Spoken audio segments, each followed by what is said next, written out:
Happy Father's Day, everybody. Corey, no one wants to hear about your Father's Day. Or for that fact, my Father's Day.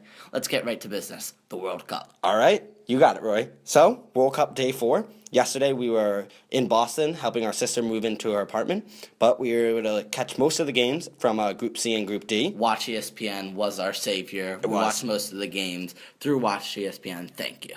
So, we'll break down Group C and Group D briefly from the third day of the World Cup, and then we'll move on to Day 4 of the World Cup, which featured two matches from Group E between Ecuador and Switzerland, and also France against Honduras. France just steamrolled them.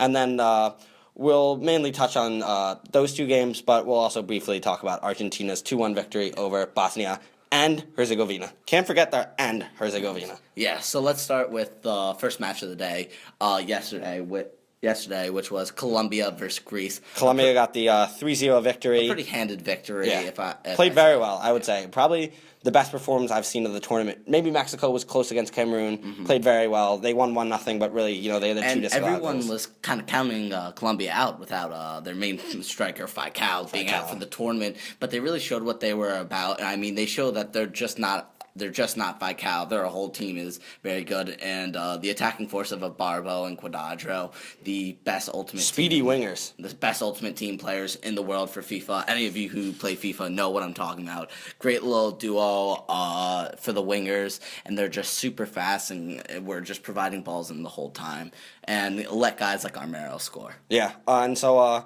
Colombia, what can I say? A very good performance from them against a Greece team that is usually very organized in the back. We saw that when they won the 2004 Euros. Don't know how. Yeah, I'm still shocked how that happened. Fixed. The FIFA's not or fixed. Zeus was This playing. isn't the 1985 NBA draft. There are two ways they won. It was fixed, or Zeus and Hermes came down from the sky and started playing soccer. That's all. Unbelievable. So Greece fell in that game 3-0. Colombians, what can you say? Very good performance from them. In the other game in Group C, it was between Ivory Coast and Japan. Ivory Coast got the 2-1 victory with... Finally, an African team wins. I was waiting for it. You should have seen me. I was playing my Roy was very happy. In the car. My dad yelled at me. He wasn't. He doesn't have a vuvuzela. No, I hope I do. That's a complete lie. But still... He was happy nonetheless. In the game, Wilfred Bony and Gervinho scored 2 header goals in a span of 3 minutes. Bony with the great header goal. Yeah. Gervinho probably should have been saved by the Japanese goalie with that near post OP. Wow, too many FIFA references. So many. Roy. I'll try to stop, but no guarantee. But then Honda with a great goal, a cheeky little player. Honda did score very early fast in the game. But another team coming back after their opposition scored first, a common theme we've seen in the World Cup, that and a lot of goals. And Ivory Coast, they had a lot of the ball after that Kazuki Honda goal for Japan. They really let the Ivory Coast dictate most of the game, especially with Yaya Toure in the middle of the field. Ivory Coast got the 2 goals after Drogba came on. Big for the African nation, who's really disappointed in international tournaments. Lost in the final of the 06 African combinations. No, that was Egypt. Oh, that was Egypt. Later, yeah, 2012, I believe. 2012. To Zambia. Yeah, you're right. Roy, I think we were watching that game together, actually, Roy. Okay. We were. We definitely were. Okay. And then, and they haven't been able to get out of the group stage of the last 2 World Cups. Yeah. It's been really disappointing. I mean, this is the golden era for them, like Corey has said, with stars like Drogba, who last World Cup was in his prime, and Yaya Toure finally coming into himself. Roy's favorite. Roy has a great Kolo Toure. So we have so for all of you who are wondering, wow, why is Kolo Toure not starting? He's clearly aside from the fact that Didier Zakor maybe wanted to play with his club teammate. That might have been the reason. But Corey has to rain on my parade. But more importantly, I was thinking, why the hell is Kolo Toure not starting? HE double hockey sticks. And I looked up why he wasn't starting, and I found out he has malaria. Only an Ivory Coast player could get malaria, and Kolo Toure has done it. I hope he's in recovery. I hope he's okay. But wow. Just wow. He's getting better, don't worry. Malaria is not something to exactly joke about, but he's fine, so it's okay to have a little joke about him. But Ivory Coast in their next match plays Colombia in Brasilia. Japan plays Greece in Natal. Hopefully, Kolo Toure's malaria will be fully cured. Group C is not star-packed, especially without Falcao for Colombia. And Ivory Coast, I mean, just every African team doesn't really have that much star power. But all throughout the group, it's a very strong teams. And you still have to be aware of Greece and Japan, who could easily draw a tie or even take a win. Especially Japan, they got Honda, Kagawa. They got some good players in their squad. They played a pretty good game against Ivory Coast. Then we moved to Group D. With the shock of the tournament so far, Costa Rica taking it to Uruguay. 3-1 after Cavani scored the early penalty. No Luis Suarez for Uruguay. Still not fit after that surgery that he had.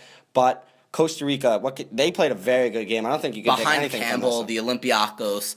Loney, yeah. Well, Loney, yeah. And he scored against Man U, goddamn you, Joe Campbell. But going back to Arsenal, him and Lucas Podolski will have the two greatest pair of left foots on the team in the world, probably. But Campbell obviously a star of Costa Rica, but you cannot give more than Duarte did on his header. Great header. Gave his body out for it, and I mean he was rewarded with the one of the best goals of the tournament so far. I mean he looked like the flying Costa Rican. Oh, like the Flying Dutchman. I like that. That was good. All right, so Costa Rica gets the 3-1 victory, and Roy gets a great joke. Yeah. So Costa Rica top of the table. Shock. Yeah, shock. But let's talk about Uruguay, what they can do better. I mean, obviously, without Suarez, they struggled. And they don't have Maxi Pereira for the next game. You got that foolish red card on the Joel Campbell kick. That was just reckless. Stupid, blatant. Mad at Campbell for being so good. Yeah. So Uruguay, I don't think Suarez is going to come back. And the problem that they have is Forlan is just too old now. He's not the player in 2010 who scored all those goals.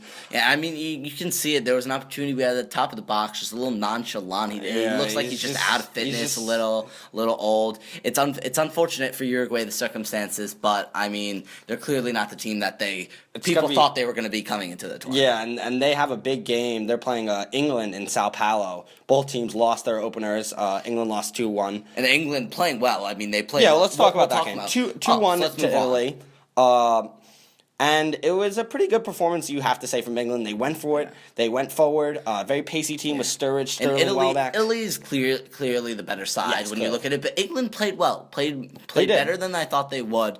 I mean, Sturridge was just a great, so fast, quick. I mean, Italy also gave him a little too much room to work with. But Rooney, Corey, he's got to convert in the latter parts of the game to tie that game at 2-2. But I think the main concern for England, even more so than offensively, because they created a lot of chances, was defensively. I mean, the first goal was just Pirlo magic. Yeah. His dummy was unbelievable. Oh, Pirlo is the angels look down at Pirlo. He's a master.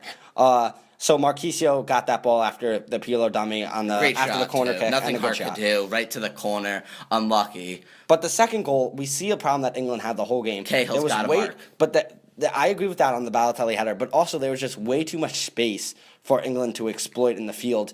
And Leighton Baines got very little cover and support, no matter who was on the side. And they were only going down the right side, too. Well, it was because Candoreva was on that side. And you had Chiellini on the other side, so they weren't going down Chiellini's side. Because Chiellini's a natural center back. So I don't get why they were shifting or moving to the right side. Or not helping that, right?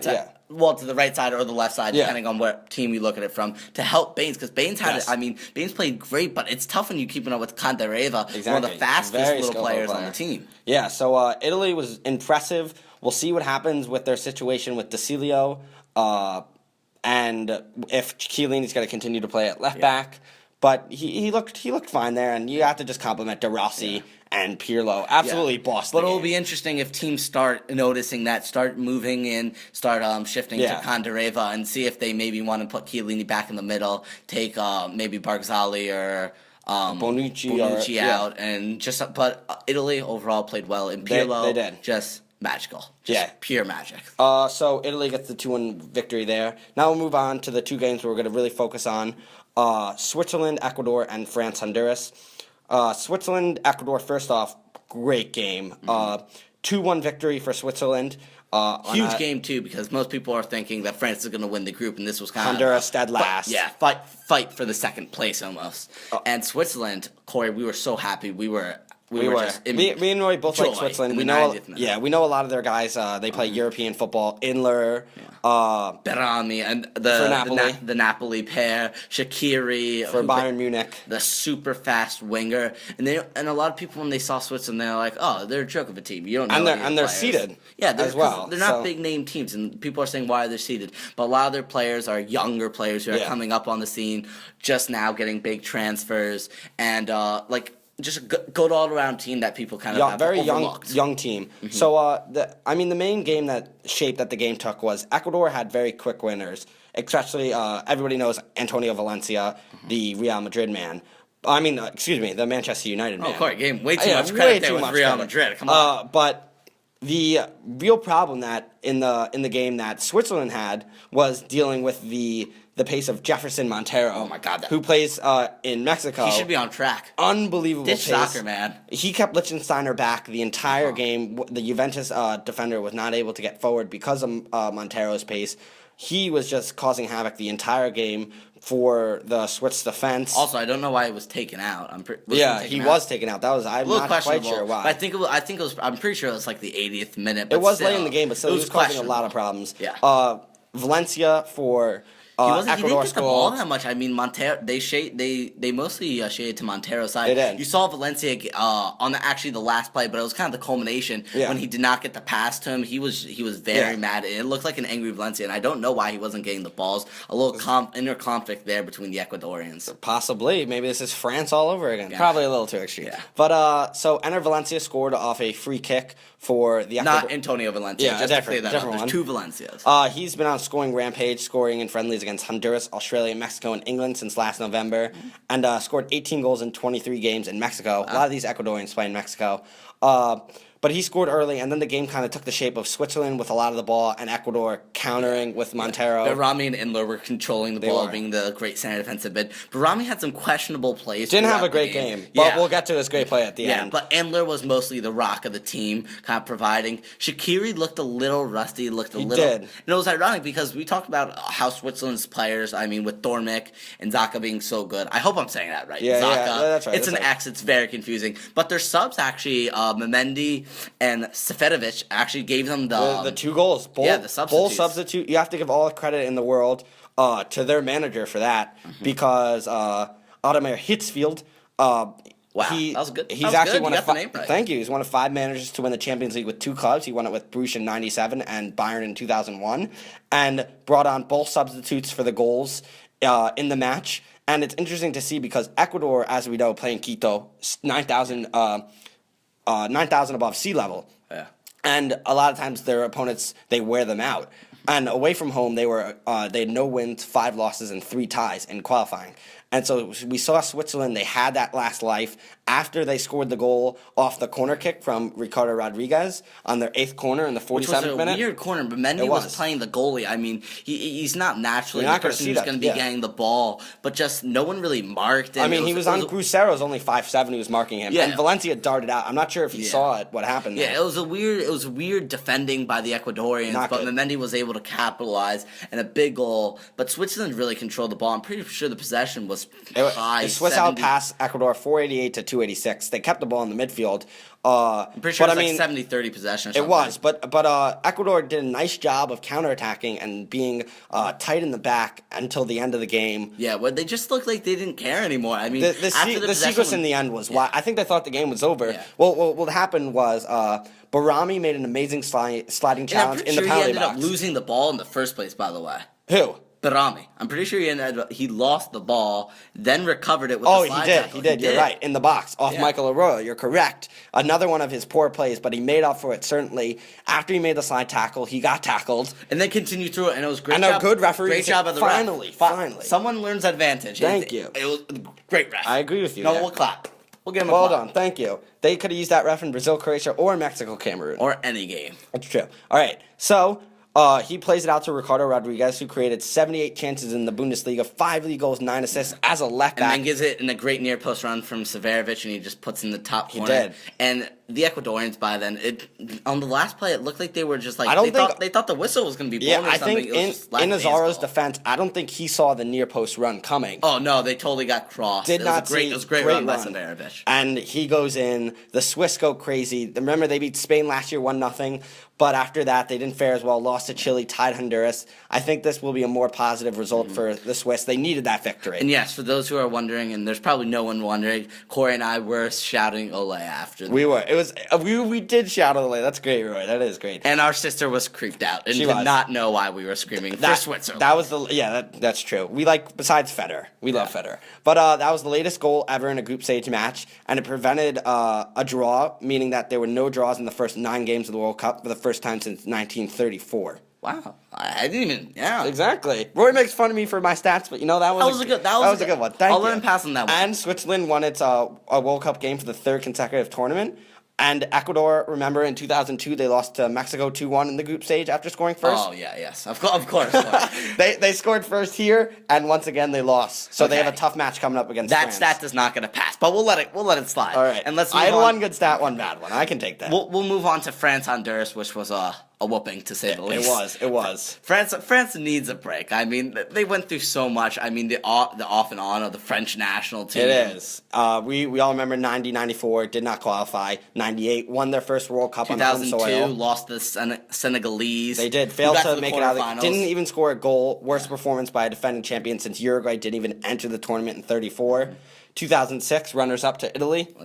And 2010, obviously, there was in shambles. Yeah, it was a disaster. Anelka, the boycotting on the team bus, Evra, suspensions. And then people were thinking it was going to be a down year for them, too, after the whole Nasri situation. Unless we follow the pattern. The pattern says they're going to be good this year.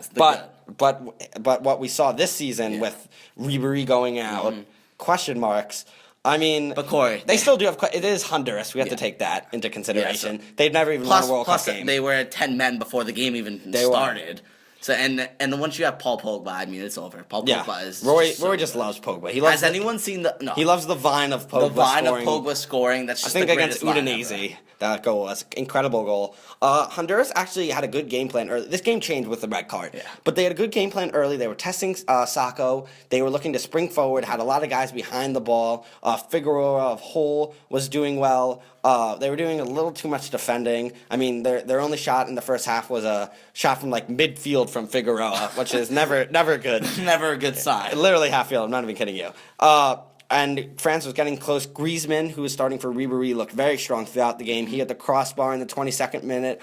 But the game changed when Wilson Palacios, he hit Paul Pogba in the back in the box. The first shit. That was the second yellow card. After him and Pogba already tied up. Honduras was very physical throughout the games. It looked like a WWE match from John Honduras. Cena versus Rey Mysterio. It did. Rey Mysterio would win. My favorite wrestler. We're not talking about that. Okay, back to soccer. And then Karim Benzema obviously capitalized. Yep. Nice penalty. Pretty sure no PK has been saved.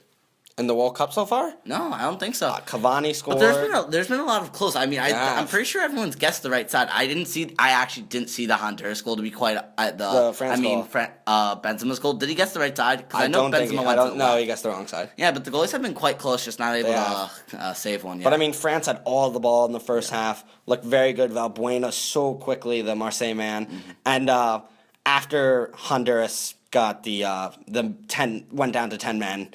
It was really just one-way traffic the entire game. The next goal line technology came into play finally. Cabaye played it through, slipped it in behind Chavez, and Benzema hit it off the post, but then went off the goalie and in. Recorded that as an own goal. Frank Lampard probably is pretty pissed that they didn't have goal line technology last year. France goes up 2-0, and then finally Benzema scores his second goal. Really is basically his third goal, to give France the 3-0 lead, hit off a French Honduran defender off a corner, Benzema, sharp strike. Yeah. Fifth game, Benzema has scored multiple goals in a game for Les Blues. So, and obviously a easy win for France, but we'll see. We'll see in the later games in the group stage if there's any real competition. I mean, Honduras was They haven't scored a World Cup goal since they tied Northern Ireland 1-1 in 1982. No, I actually remember that one in the back of my head. Stop, Roy. That's a great stat. Okay. All right, let's move on to the next game. Bosnia and Herzegovina versus Argentina. And Argentina, Corey, looked a little off today. Messi, especially. I mean, Argentina really fluctuates on Messi, obviously, when you have such a great player. But Messi needs the help, and going to 5 in the back just did not make sense in the beginning of the game. They played 4-3-3 all throughout group stage. I don't know why they changed. And in qualifying. I mean, I know the 5-3-2 has worked for basically all the... I'm pretty sure Mexico played it. They did. But it's just stupid to change the formation. I mean, Messi just didn't have... Messi works very well with Higuain's movement. Yeah. Higuain's very good off the ball. Mm-hmm. And Aguero